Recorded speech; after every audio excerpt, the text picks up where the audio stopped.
What up? Seth Miranda here. This is Adorama Rewind, and Vanessa Joy over here, co-host on the Adorama TV channel, because Adorama Universe. Had to borrow some light stands for IG Live today, because you're so unprepared as usual. I'm very prepared. I just didn't want to lug mine from Jersey, so. Typical Jersey girl.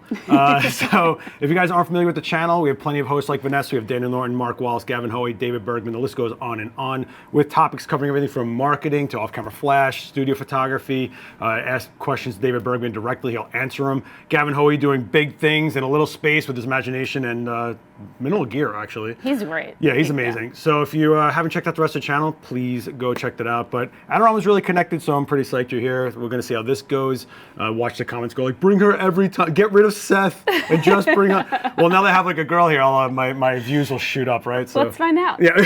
Everyone comment now. It'll make me feel better. See, she's good at this. Well, let's start off with a topic that you know well and dear. A lot of stuff what happened this week, first of all, and some really cool tech. I really want to harp on that when we get to it.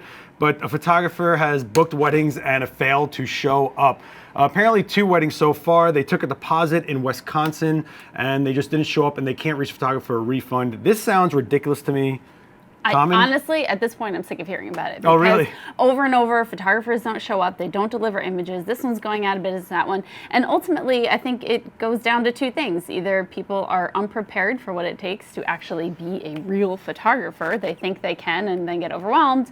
Or 2, they're just creepy people and they're taking people's money and running away. I think it's more a fact of people not ready to be professional. And professional doesn't just mean that you can shoot on the spot. It means that you can actually run a business. Exactly. So it's because wedding photography or any other photography is really a business. You know, you're selling a service and a property to people. So it's kind of like, well, yeah, great. You take great images and your friends hit like on your Instagram, but are you ready to be responsible? That's what it is. Yeah. And the day of, I don't care what happens. I always tell my clients either I'm dead or I'm in a coma. I tell them I'm dead. Those are the only 2 reasons I will not be at your wedding. And even if those things happen, I've got backup and backup and backup. Yeah, in the end, you're responsible to deliver what they hired you for. The deposit, what is that usually, 50%? It's different for everybody, but 50% is, I mean, I'm paid in full before the entire wedding is even shot, which is pretty standard, actually. Okay, yeah, but you don't have a track record of skipping. Yeah. So there's that. No, I don't. But that's to speak to that too, is like creating a track record, creating reputation. I'm sure this person probably didn't have much of a reputation. We talked a couple weeks ago about a kid that was doing weddings with video. Which was crazy. And couldn't deliver, so be careful what you do or what you put out there. I believe you just did a video on over-promising, was it under-promising, over-delivering? I always mess that up which too. is a great business model to have because you always want to give them more than they expected and not promise something you can't deliver at all. All right, enough about that. Enough about those weddings. Enough about the wedding stuff. Photographer won $345,000 in a settlement over unlawful arrest while taking pictures. Yeah, so this happened over Dallas area rapid transit system. Saw a photographer taking pictures of paramedics treating an overdose victim, and they actually arrested him, and he spent a day or a night in jail or something like that. This was in February of 2016, and they just awarded him $345,000. In an act of generosity, he is actually donating $2,500 to the NPPA's advocacy effort, which is about the Freedom of Information Act, stuff like that. He wasn't violating anything. He was on a public street, he saw something happening in public view, and he was just documenting it. They could have asked him to stop as a human being. Right. But they actually threw cups on him. They threw cups on him? Cuffs. Cuffs. Why would they throw cups? See, he's live. It's early here, and I have no voice left after Twitch, so there's that. That's crazy. Yeah, so they came out on top. $345,000. I don't know where that number came from, but I think this is also the courts making an example of don't do this to photographers or press, and we won't have to deal with this. And of course, the people who were involved in the arrest of the cops and everything like that are probably being put through training of all sorts. It's fine. Yeah, sensitivity training and what's legal, what's not.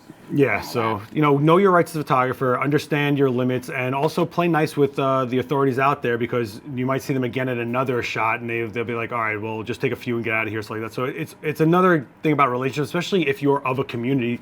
like Dallas. Right. Well, and since we have an international audience here, you have to know what it is in different countries. I've heard so many stories about Instagrammers going to a different country, taking pictures, they think it's legal, and then it's not, and now they're in jail forever.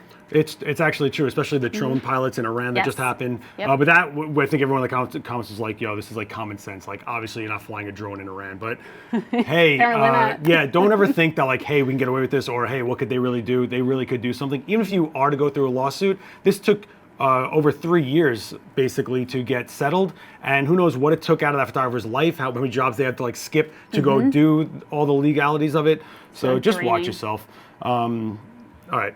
So this is about Lightroom. You're more about Lightroom than I was, though. You just switched to Capture One. I did just switch to Capture One. After me and Dan were like, yo, switch to Capture One. You might see a video next week on Adorama TV about that. Is it really? Yes. Is that the real thing? Okay. So sneak peek, I'm gonna add seamless import to Lightroom from iOS. So basically what they're saying is they skipped a 2-part process of having to get images from your phone into Lightroom, which was adding it to an album and then importing it into Lightroom. It was really clunky. It was annoying. So you can now just go straight to, from your phone, straight to the Lightroom app. Yes, which I do. I do have Lightroom on my phone. I use it. It's nice. Yeah, and there's plenty of cameras now that actually have Lightroom built into the back of the camera now. That I didn't know. Yeah, it's pretty insane. Lightroom became an industry standard, but then I think people were looking for other features or different RAW processing, and that's why we went to Capture One for some of us. I'm a fan of Capture One. I feel the tethering is more stable. It's a lot more powerful, in my opinion. But I think Lightroom overall is an easier accessibility for most people. It is, and it's more familiar. There's a lot more presets. It's kind of the standard in wedding photography. Whenever I say, oh, I use Capture One, people look at me like I'm nuts. Well, that's great, right? Because it's a conversation. So Capture One was a conversation for like studios. It was from phase one, a high-end camera company to really calibrate images, and no one really thought much of it until people were having issues with other software, and they're like, what's higher end? And we found Capture One, and just the raw processing alone is great, but Lightroom by far, I find, is way more user-friendly, and to explain Capture One to someone who's never done any editing is like... It's a little harder. It's a lot. Yeah. All right, so Instagram is hiding likes in the US. Oy. They tested in a bunch of other countries and they brought it to the US as a test. And of course, like Instagram always does, it didn't hit all profiles. But because it's hiding likes, influencers are scared that that's their currency and their value and worth is showing their like numbers. And Instagram is basically just saying here like, hey, we know, we heard you. We don't want to upset any balance of your partnerships. We're letting you know that we're thinking about that. Thinking about it. Oh, it's kind of hard. I mean, in my world, Instagram is huge. It's good for business, social media. But even when I'm looking at an Instagram page, I look at the likes, not just the followers, because people can buy those. You can buy likes too, though. It's true. And you buy comments. That's true. You can buy anything. The fake comments are amazing because it's like, oh, my grandmother passed away, and they'll be like, great photo. Emoji. It's like, what? But I'm wondering, does the like count affect brides searching for photographers? Like, do they, even if they like your images, will they go, I don't know, they're not popular enough? I don't know about that. As long as I can see my likes, I'm happy because that's how I market test some images that I'm going to use for ads later. So I see how responsive it is. So at least I can still see my likes. That's the other thing, though, is you're not actually losing the likes. They are going to exist in your own analytics, but this just means another step for influencers to have to make a bridge. So right now you see like brands that make like, I don't know, leggings and go, hey girl, let's collaborate. You're awesome. And in a comment, right? But now, since the likes and everything are hidden, you're basically going to have to take your analytics page and actually have a meeting with a company and go, hey, here's what I'm worth. What I think is actually going on, which seems a little shady, I think that Instagram is trying to take the money out of the hands of the users and back into ad revenue for their own platform. So instead of those companies going, hey, let's give money to Vanessa Joy to wear this dress or whatever, I'll just take out ads on Instagram. That's true, but I don't think they'll find them as responsive. And on the influencer side of things, there's a lot of websites that I've seen, a couple I'm a part of, that actually pull all the analytics so that you can share them with brands. And I wonder if they will now let them pull the likes analytics anymore. That's interesting. Yeah. Do you have to pay for those services? You can sign up for free. Like anything else, you sign up for free and then you buy the extras grades. I think the moral is, in the end, the information is still out there, but I think the snap response isn't going to be there anymore of like 11,000 likes, wow. Yeah. But then again, you'll see 11,000 likes on a girl in a really horrible photo with no lighting and a mirror going like this, and then something you've killed yourself for with like 20 grand in gear, it'll be like 12 likes and be like, well, I tried. You know? Hey, content is king, not quality. No, but I do think that this plays a huge role in what people are going to post from now on, being that a lot of pro photographers, high-end fashion photographers, have opted out of Instagram altogether because they said it skewed what they were going to put on the platform or what they even want to shoot. Because some of the stuff they want to do is so abstract, it's not for mainstream people to hit like on so much, but it's brilliant work. Just not home there. In some sad news, iconic photographer Terry ONeill passed away at 81. This is actually a pretty heavy hit. If you notice, I don't know if you know these people, but Rolling Stones and Elton John down here. I mean, this was a really iconic photographer in the fact that he actually captured an era of like the 60s and 70s and people of that era in their prime. And those people are what we're emulating today pretty much. Yeah.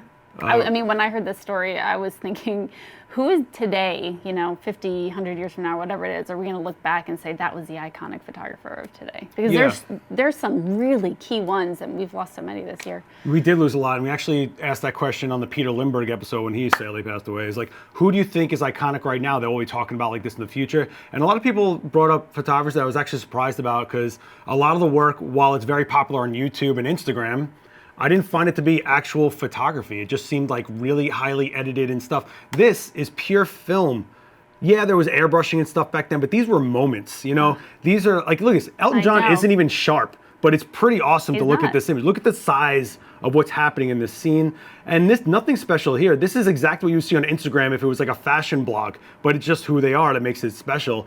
But then again, back then, there was no evolution of lighting or this impossible image that we're trying to create from the technology we have today of like altering the light to insane perfection. If you showed me this shot on the right, I'd be like, oh man, we got so much shadow over here. Where's his other eye? And we nitpick this stuff because we're getting to this level of the cameras are doing so much, the lighting's doing so much. Where's our input, right? But this is a time capsule, I feel. It is. It is. Who's your number one today, do you think, that you would be thinking about? Number one today? Not number one. Who's something that comes in your mind that you think is going to be iconic when, we're like on our way out? You.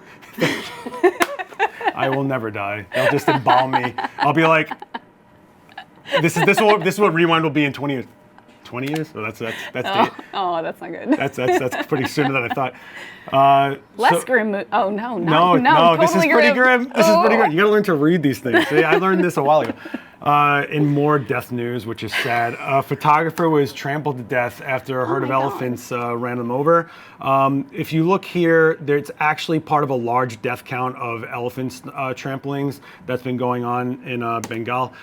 This is the 8th death since a month ago, and the toll is going up and up. But what happened here was the photographer literally got too close, like within touching distance of an elephant. And I know we always see like Instagram videos of them being so cute and like, I think anyone that's on a dating app will see 1,000 pictures of girls petting elephants, and they're still animals. And I think that we've seen a lot. You have to have respect for it. Yeah. And how many times have we heard Instagram kids getting hurt by tigers and stupid stuff? Whatever it is. So this is crazy unfortunate, and I can't believe that we're still talking about things like this as common sense goes. But I also think that this is also part of the region, right? If you grew up around elephants and they just are within arm's reach all the time, you probably don't think much of it. It's true.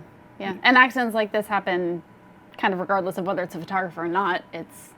We're just talking about it now because we're a photography show. Check out the link because it's kind of crazy how many people are dying from elephant stomps and stuff like that.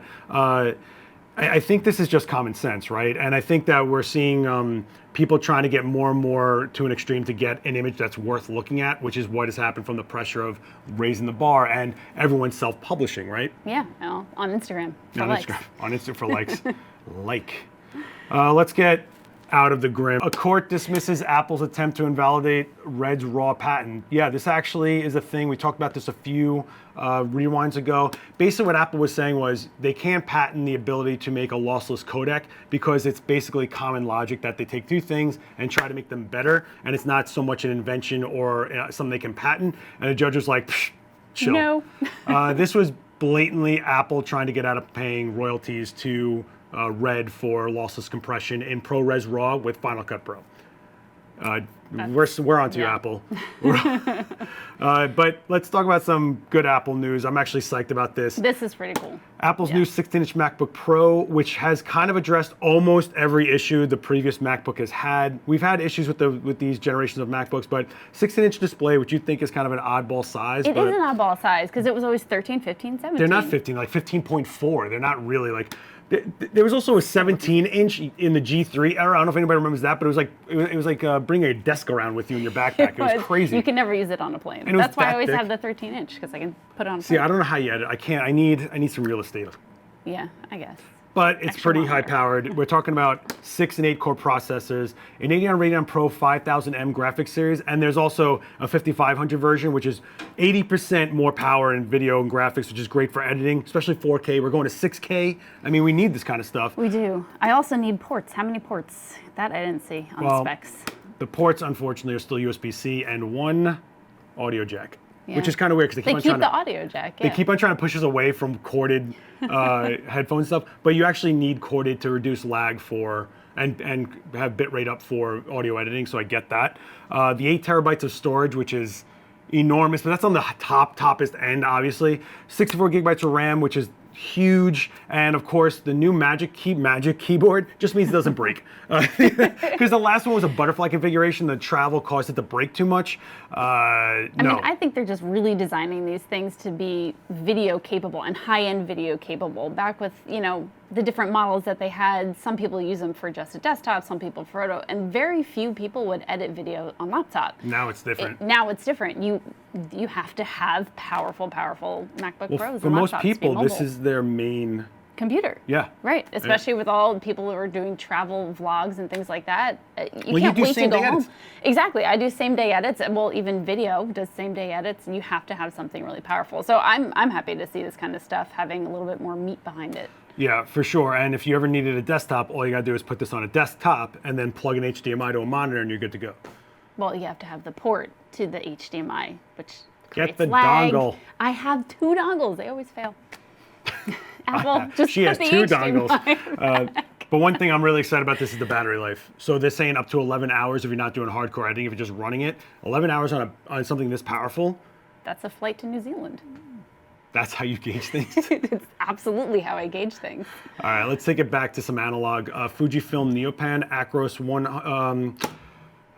1 was discontinued a while ago, and now they're bringing Acros 2, which is a huge surprise. No one thought they would bring it back, let alone revamp it. They stopped it, I think, last year. Yeah, last year.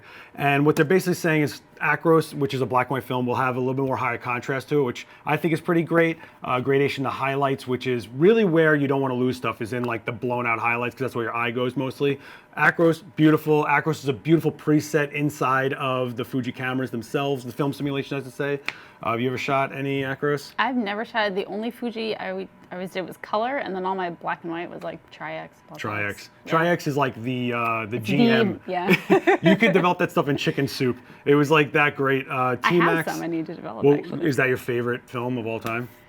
Pretty much. I mean, it's what I usually used, and then I would print on Ilford paper, and Yeah, Ilford. magic happens. Yeah, I was a big matte Ilford guy, and everyone hated my stuff for it. Really? Because you don't get deep blacks with matte, and that's why I liked it, because I came from Yeah. punk Xeroxes. So like I used to Xerox prints, and that's how I'd make copies of them. I actually just picked up from Adorama a pack of Ilford. I'm gonna go to the darkroom in my hood. Bushwick. In your hood, yeah, yep. Gotta get back to analog. It's fun. But that's a good point to add out, is that there's a lot of pop-up darkrooms you can rent by the hour now, and because a lot of people aren't setting them up, and of course the supplies are more limited, you can go check out your local area, see if there's some camera club that can give you a discount, or even if you're part of like APA or something like that, there might be, or even here, there's Penumbra Foundation doing a number of alternative processes. We found endless classes on doing a lot of analog stuff, so if you're into that, they're clearly bouncing back the film stocks. Kodak announced that they're Which is great. 21% up on film sales. I heard about that. I think on Rewind last week. I love when she tells me she heard about something, like, you watched Rewind. Like, it's like, hey, did you hear about this? Let's talk about Facebook and iOS for a second, because this was shady. I know you guys probably heard about this on like the mainstream news, but the Facebook iOS app quietly turns on your camera in the background. Oh, you're kidding me. No, I'm not. Like, if you try to turn it on, so this is a screen recording, they do this, and as they're trying to get through it, they're watching a video, boom, they turn the to landscape, and boom, there's your camera app, and it shuts off. So what's going? Facebook claims this is an era. This is an era of errors. There's my old Brooklyn coming out. This is an error, a bug in the latest update.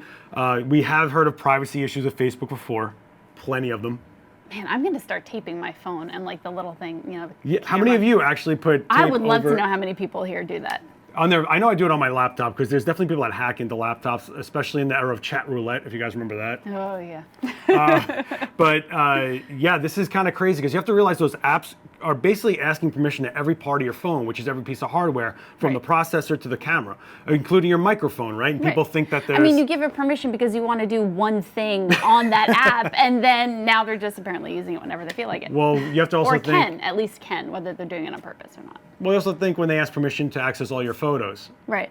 What do they? Well, does it mean that they can drain your phone of your photos and it's a little jarring. Do you believe Facebook when they say that it was just a bug, or do you think that they're trying to do something shady where they're kind of recording something? Like if I'm looking at you while I'm texting, I have a view of you and I can record it. I almost feel that maybe it was a bug, maybe it wasn't intentional, but maybe they're testing the future possibility of seeing your surroundings and then converting that into information to give you better advertising.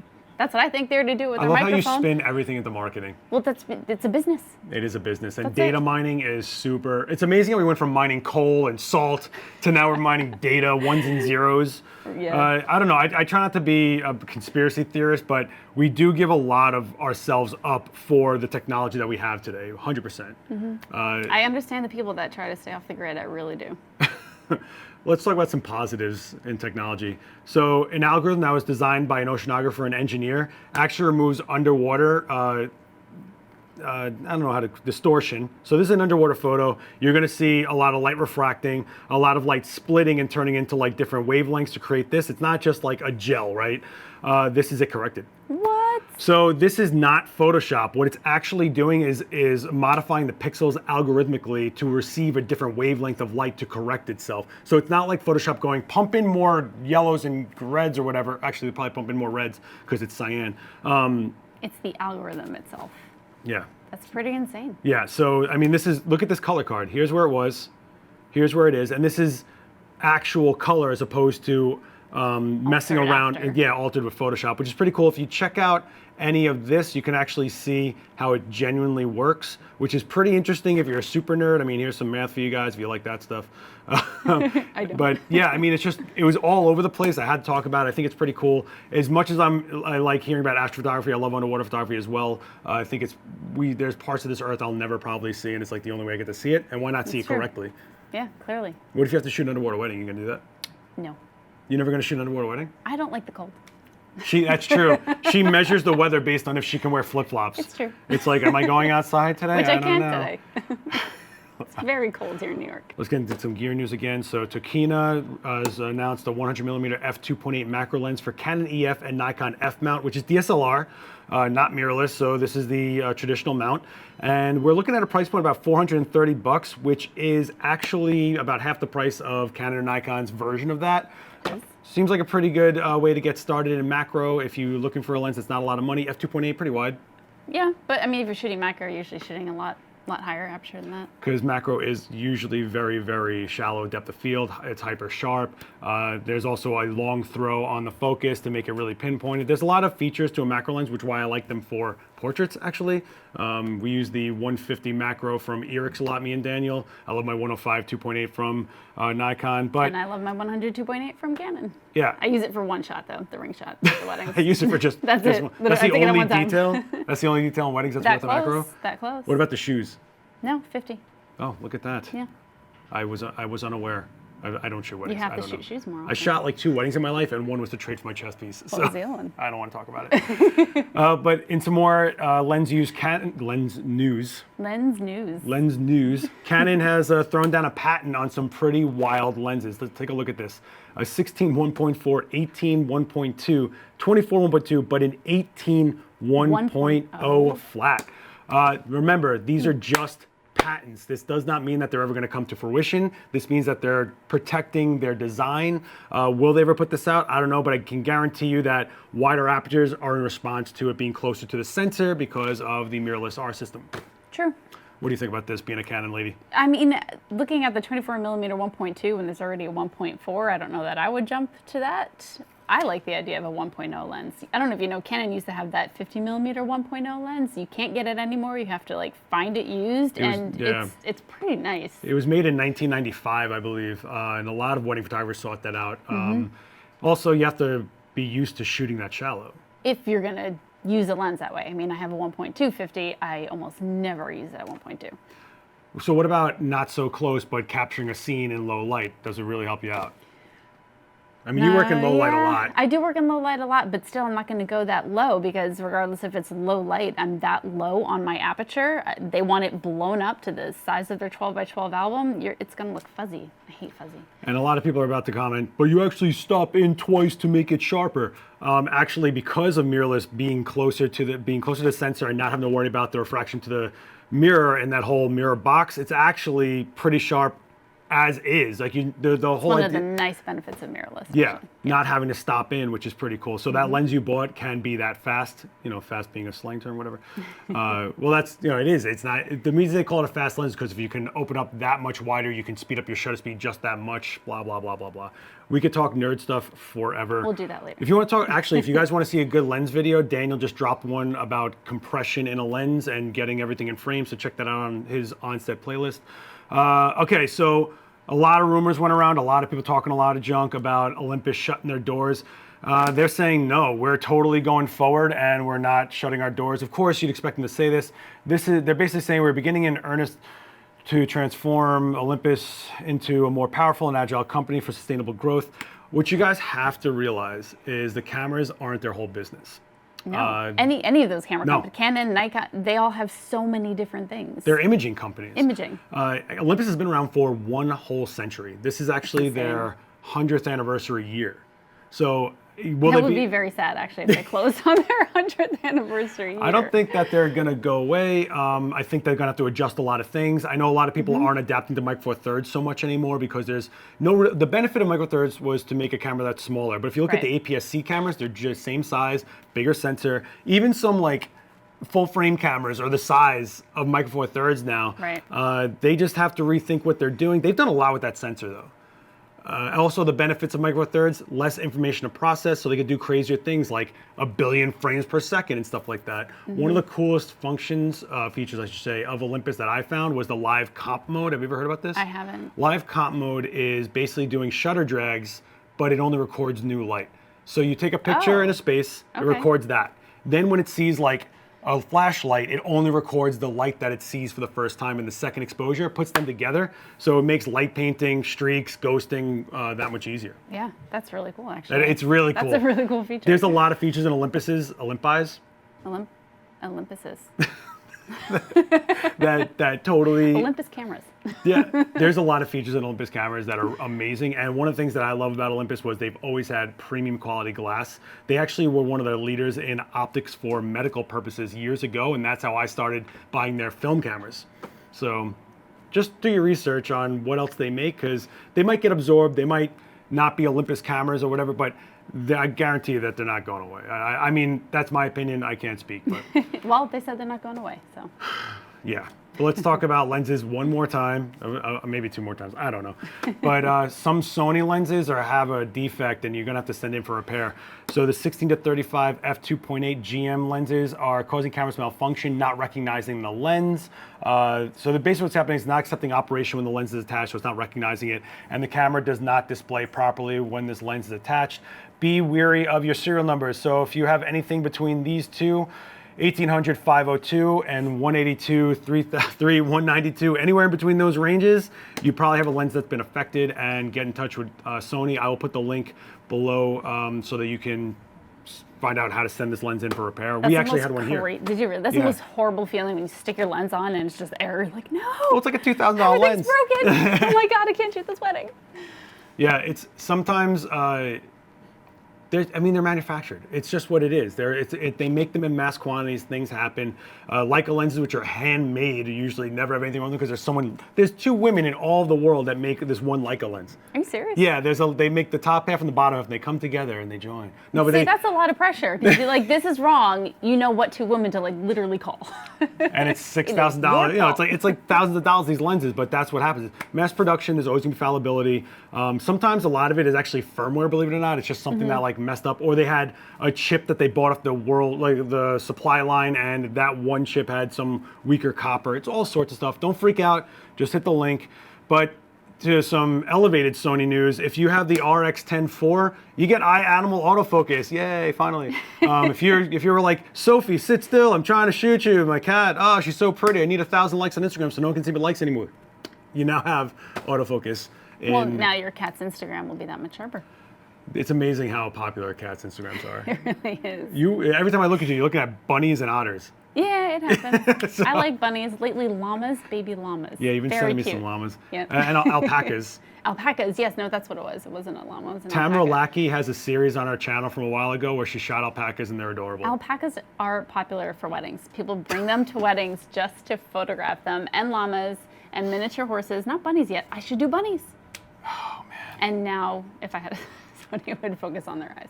Eye autofocus for animals. Yeah, we need it. I'm sure Patty Mates is going to be like, I need that. I love shooting dogs. That's right. All for you, Patty. Patty Mates in the comments. I know. But yeah, it actually is a firmware update. So if you go to Sony's website, you can grab the firmware update here. I can't talk today. Twitch destroyed me. Do you want me to finish? Yeah, I please. get finished. Let's go. Please. And the next amount of news, really crazy stuff.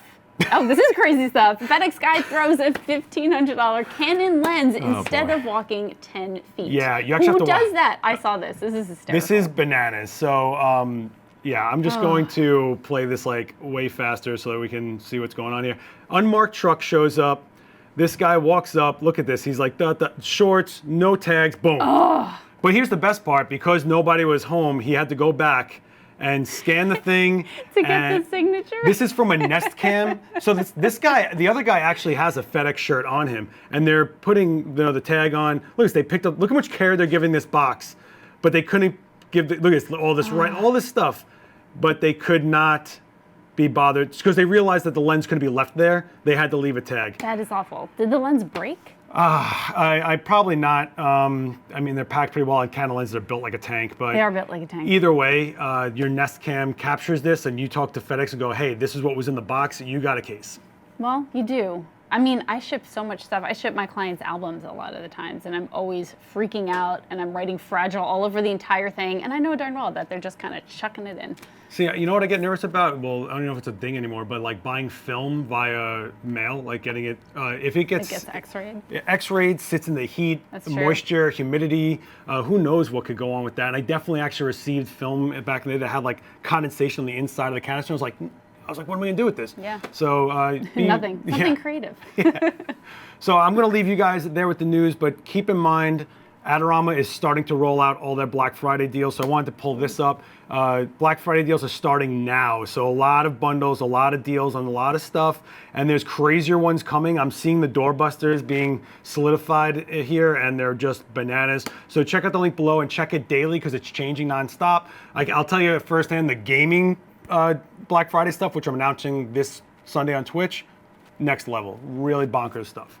I just got my Switch a couple weeks ago. Been excited about That is true. You did get a Switch. I did. Now it's going to go on sale. That's what happens. And if you guys didn't know, Vanessa Joy has a series here on Adorama TV, Breathe Your Passion. They're up to episode 9, and she's basically telling you how to like not screw up your business. And she walks around wearing the same shirt for a month. I did. And she talks to Anya Ante about word of mouth marketing and how she got off on the right foot on what she's doing. You want to talk about your series at all, or? Well, this is part of a 10-week series all on marketing. Really just gave every little bit of information from what to put on your website, how to market, how to do word of mouth, networking with other vendors, professionals. It really has everything on there. It's a pretty good course. And then we're ending next week with Capture One because that actually matters in marketing. It matters. Branding. Yeah, so if you two want to know how to wear the same outfit for 10 weeks straight, you filmed them all in the same day, and now people are catching on. I know, but it took 9 weeks for them to catch on, and I don't want to hear about it, Mr. Black T-shirt, every time. Her episode 13 lets you know how to take a deposit and run away and ghost, so you can keep that money for yourself. Mr. Black T. I used to wear a white T-shirt every day, and then all of a sudden they were like, "Yeah, don't record wearing a white T-shirt anymore." Yeah, I was part of that conversation. I remember that. They're Thanks. like, "Oh yeah, black, yeah." But I got one for you today. See? My janitor chic will be respected one day. Also, shameless self-promotion. I got a spot in Professional Photographer magazine. Just You saying. did. It's not shameless. It's good. You should So be proud. these are my DIY hacks. Of course, it's not going to play now. There you go. These are my DIY hacks for doing stuff with like found objects and like just creating lighting with what you have instead of having to buy more gear or modifying gear that you're about to throw out. And you can check out the actual DIY lighting guide here in the digital version if you want to put the link down below. And of course, because I'm going to be at Imaging, you guys have to know that this is my schedule for January, Saturday the 18th and Tuesday the 21st. I'll be doing off-camera flash, hands-on, like photo walk, demo-y type thing, and then an actual stage demo on DIY modifiers of like using pizza boxes and Brooklyn reflectors. You should buy everyone pizza, and then you can use all the boxes. It's an 800-seatorium. Okay, so maybe don't buy everyone pizza. could feed a small country. It's in Nashville. Imaging USA is in Nashville this year. You're going to be And there. I will be there. I will be there as well, talking about off-camera flash and how to make it look like natural light. And then you'll find me on the trade show floor giving 20-minute tips for wedding photographers, which is a new thing that they're doing. Imaging USA is actually part of Professional Photographers Association, so that's where the magazine comes from. And they have created a new track to get a degree in wedding photography for wedding photographers. So it's kind of nice. It's a new thing. We're all pretty excited about it being recognized as a specialty of our own. Yeah, and there's a secret class on how to take money and run. That's going to be the theme. No.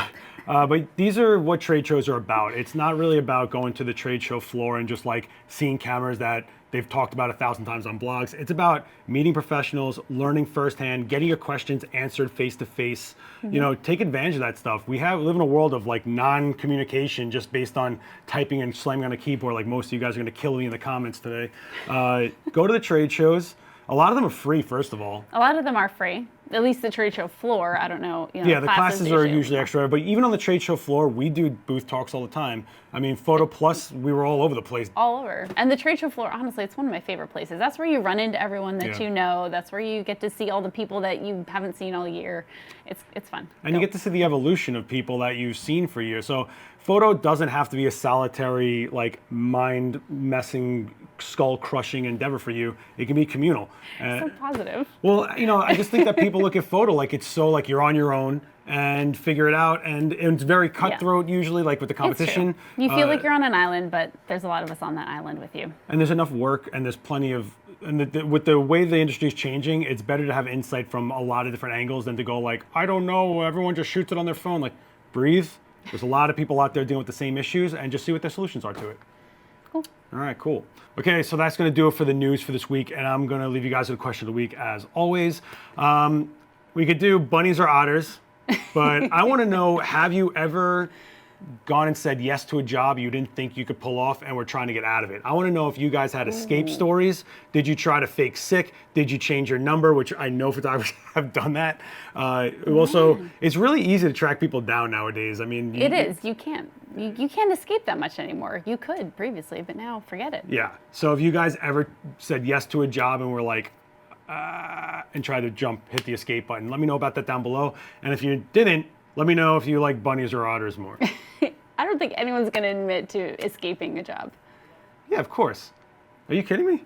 There's been plenty of times where I don't think I've ever escaped a job, but I've definitely were like, all right, like, you thought about it, and there's a reason why you thought about it. And sometimes you either think, I don't have the equipment, I don't know what I'm really doing. It's a lot of pressure under a certain amount of hours. It's a long day with a client you can't stand, which is like your MO. So yeah, so that this year, well then I guess that's true. This year I let a wedding go, a really big wedding go, because I thought the mother of the bride was insane every time I spoke to her. So yeah, the okay, text from I Vanessa, escaped that. the text from Vanessa Joy going, this mother is crazy. It's just like a copy and paste at this point. It's like, I get it. Like when the weekend hits, I know I'm going to hear about a crazy mother of a wedding. So there's that. All right. Hit us with the answer down below. Don't forget to hit like, share this video around, bells, blah, blah, blah. subscribes. We're almost at 1 million subscribers, kids. So you're 1 in a million. Get us to 1 million, and I guarantee you something special is going to happen because we celebrate things here at Adorama all the time. We do. We can't do this without people like you tuning into it. And if you just found us, check out the rest of the channel. We have Vanessa Joy's Breathe Your Passion, which is all over the place with marketing to actual shooting and technique like that. Daniel Norton, Gavin Hoey, Mark Wallace, David Bergman, our series from Kenya, Bhutan, TTL. Gee, I was going to say TLC. I was like, wait. No. I'm exhausted. If you don't know, I go on Twitch every Sunday for 3 hours with the most energetic co-host on earth, Josh Soleil, if you haven't checked it out. We gave away over $100 in Adorama gift codes yesterday, and someone bought a condenser mic live on the chat while they won the trivia question. So if you're a gamer or if you just want to chill out on a Sunday, go to twitch.tv/AdoramXP, hit follow. Once we hit 3,000 followers, I'm giving away a laptop. Even better. And I already gave away a Nintendo Switch Lite, and I'm giving away gift codes like crazy. So photo nerds, get in on that. You want to win stuff? Go there. Oh, last bit. On Twitch, I will start live streaming actual live photo editing. Live digital illustration, not just gaming. So we're actually going to see professionals working in a screen capture how they would normally do it. So we're in the talks with a lot of people. So if you're not into gaming, but you are interested in that, it's really a screen capturing platform, not just gaming. So check out twitch.tv/AdoramXP. I'm exhausted. I'm sick of co-hosts. All right, guys. We will see you next time. Peace.